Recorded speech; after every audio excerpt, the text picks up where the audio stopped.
Hey everybody, for over 6 months I've been managing a email newsletter. It's called Content Corner. And so today I wanted to show you the latest issue and take you through some of the content I curate. So the idea behind the newsletter is to curate the best content I can find on the web about marketing and share that out in a newsletter. I give a little bit of a little intro here. I'm going to skip past that. And then I feature a Twitter user each month. I feature a non-marketing related piece of content here. This is the latest meetup for the Bay Area Content Marketing Meetup. And then I also feature a podcast each issue.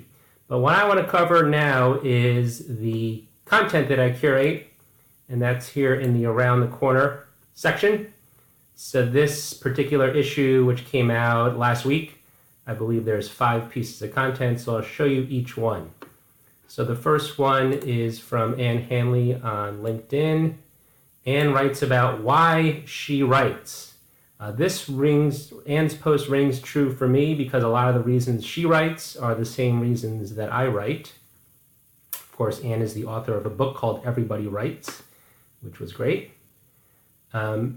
But in many ways, I think a lot of writers write in order to be heard, to really get their thoughts down on pen and paper, the virtual pen and paper, if you will. And although I sometimes still write with pen and paper, and for others to understand what you're thinking or what your expertise is. And so Anne actually has 4 C's: creation, communication, confidence, and connection. So I can really connect. Another C, I can connect with all 4 of those. So back next to another article. This doesn't really have to do with marketing, but it is Facebook. And I know we marketers care about Facebook. This is a profile of Mark Zuckerberg over at CNET by Richard Nieva. Richard actually went back to Zuckerberg's hometown of Dobbs Ferry, New York. I used to live nearby. And talked to a lot of people that used to know Zuckerberg.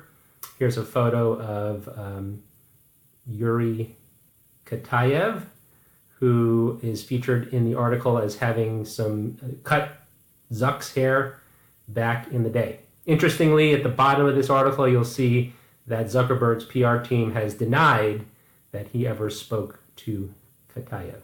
Pretty interesting. This is a pretty long form post, but it was pretty fascinating to me. On to an article at Wired about Flipboard.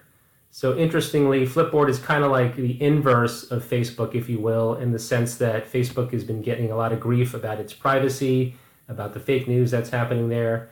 Flipboard, I think, is seeing a lot of positive momentum in response to the hot water that Facebook has found itself in.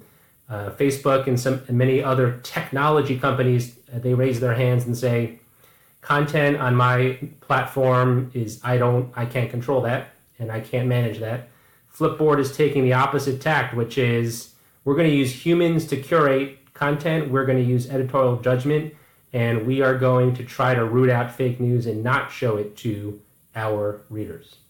So interesting take here on Flipboard. And then here's a related post from Gabriella Schwartz, who's Flipboard's managing editor. And this was published last year, but it goes back to the same theme of the Wired article in that this is Flipboard's philosophy to finding out bona fide content as opposed to fake news. So as a Flipboard user, I really appreciate this because no matter which way you lean politically, I think it's important that the content we are consuming is the truth and not false or contrived.